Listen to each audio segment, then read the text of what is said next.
Hey, Fanboy Nation. This is your pal Daffy Duck, and you're watching. We're watching Fanboy. A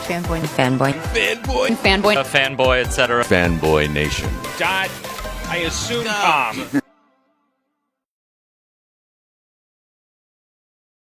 John, how do I pronounce your last name properly? Baird. Baird? Okay. I like how you did the Scottish accent as well. Listen, I'm trying, Stephen, how would you pronounce it? Then that'd be easier. Baird. There you go. Well, John Baird and Stephen Rogers, Captain America himself, that's with us today. I'm sure you've gotten that your entire life, but you're the first one. Yeah, I feel special on that one. But congratulations on everything, excuse me, on the film. Thank you. It's set. It's barely 8 o'clock here on the West Coast, so I'm thrilled to talk with you guys. Thank you also for throwing in a little recognition of the Greek Orthodox Church in the film, so I'm a little happy with that. That's good. We did it just for you. Well, I appreciate it, of course, since I'm the only one that's ever called you Captain America. Yes. Yeah. Take us through the writing process of the film and how this all came about, because this is a fun film that also makes fun of live theater. Not in the sense of, dark jabs, but some of the lunacy that goes along with performing. Well, my dad produced regional theater for a living. So I was in a play before I ever saw a play. So, I mean, this was the way that I grew up. I had written a movie called I, Tonya, which was a true story. And then I was only offered true stories. And I just thought, well, why don't I do one that's about the way that I grew up? Because I hadn't seen that in a movie before, and you want to try and be original. And then while I was coming up with it, a lot of my friends were going through that period in their life where you either double down on making your dreams happen if they haven't happened, or you let them go. And that was very moving to me, because so it asked the question, like, how long do you gamble on yourself, and at what point do you let it go, and how does that affect the family? And so that was sort of the jumping off point. But in terms of the theater, I mean, I loved being backstage in a theater. To me, that's the most romantic place in the world. Growing up, I didn't particularly like school. I didn't care which school I went to, but I loved being backstage. So to sort of celebrate that was what I had in my head. So almost semi-autobiographical. It is and then it slants. So it is until it's not. It's not a documentary, but it's based on the way that I grew up. Sure. John, bring us into yourself and how you came about on this project. Well, I was just sent this.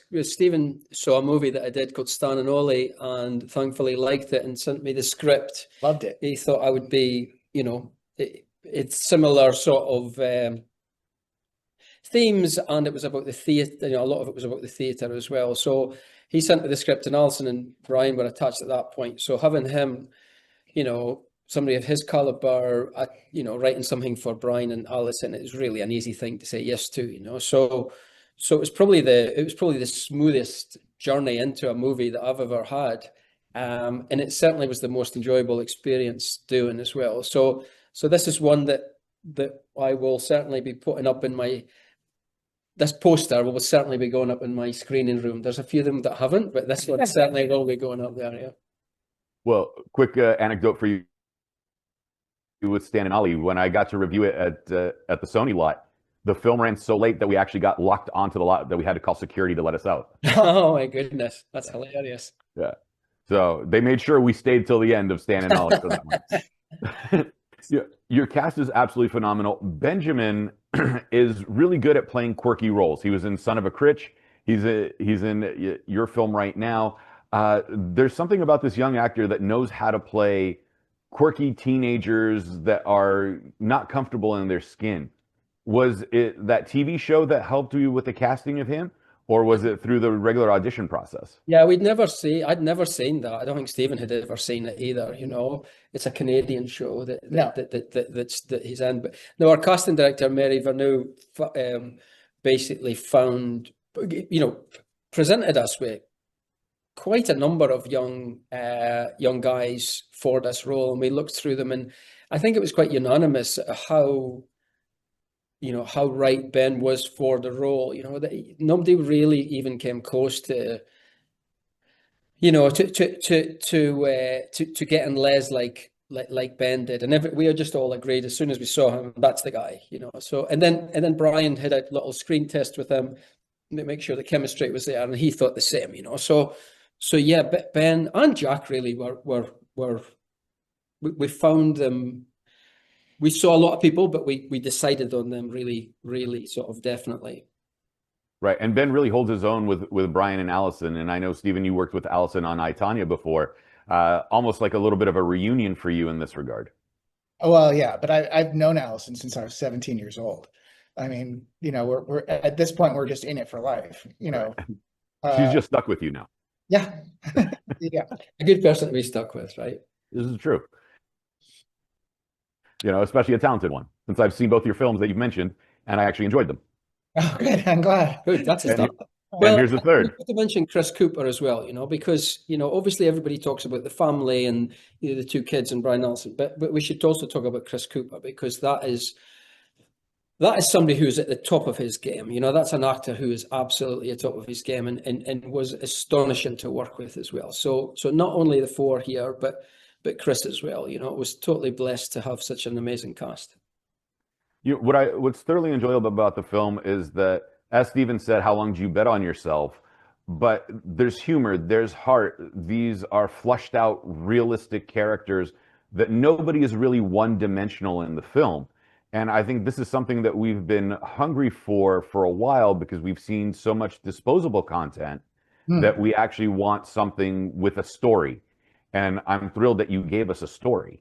Thank you. I really hope so. I feel the same way. I think me and Stephen, none of us are really into what would we describe them? I think we just want to tell your human stories. I remember people saying it's like, oh, it's funny and it's sad. Which is it? I'm like, well, it's life. Everything. Yeah. That's life. It's not just one thing. It's funny and it's sad and it's surprising and disappointing and thrilling and all of that. And as a writer, you want to sort of capture that and incorporate it and celebrate it. Right. And you want to avoid the laziness of the one-dimensional character that's kind of just a throwaway.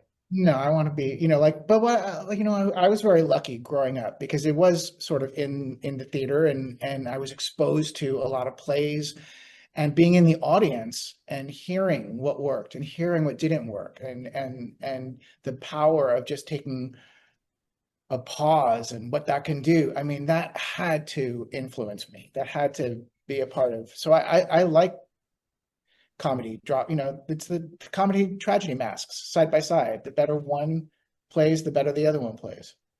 Absolutely. Gentlemen, I could talk to you about your film. Everything's going to be great for another hour and a half, but unfortunately we've run out of time. In theaters, June 20th from Lionsgate. Congratulations. Hopefully we get to catch up in person and we can do this again. Thank you so much. Thank you. That was nice. Thank you.